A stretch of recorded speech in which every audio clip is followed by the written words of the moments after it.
Nagsimula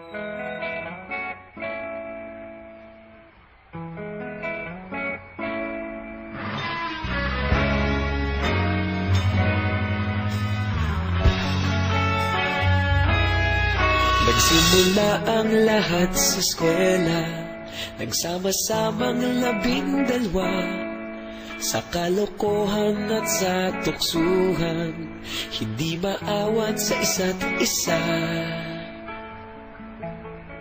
Madalas ang standby sa cafeteria, isang barkada na kaisaya, laging may hawak-hawak na gitara, konting udyok lamang kakanta na.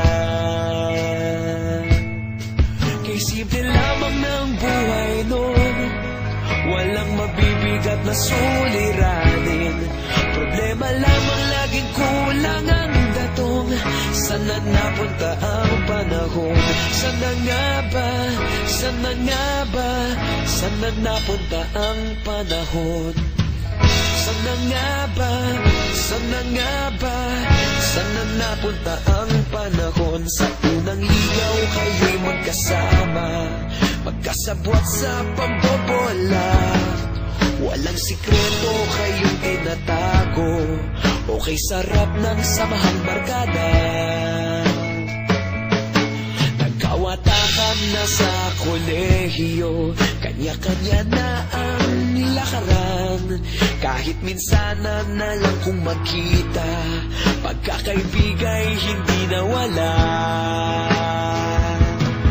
At kung saan na napadpad ang ilan, sa dating eskwela meron din naiwan, meron pa ng mga ilang nawala na lang, nakakamiss ang dating samahan. Sana nga ba? Sana nga ba? Sana nga bang barkada ngayon? Sana nga ba? Sana nga ba? Sana nga bang barkada ngayon?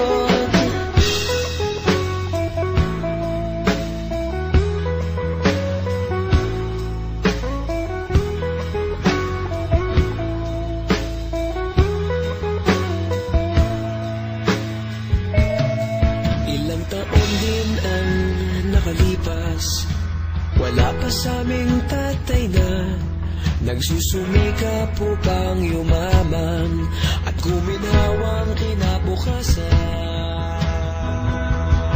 Paminsan-minsan kami nagkikita, mga naiwan at natira, at gaya nung araw namin sa eskwela, pag magkasama'y nagwawala. Napakahirap malimutan ang saya ng aming samahan.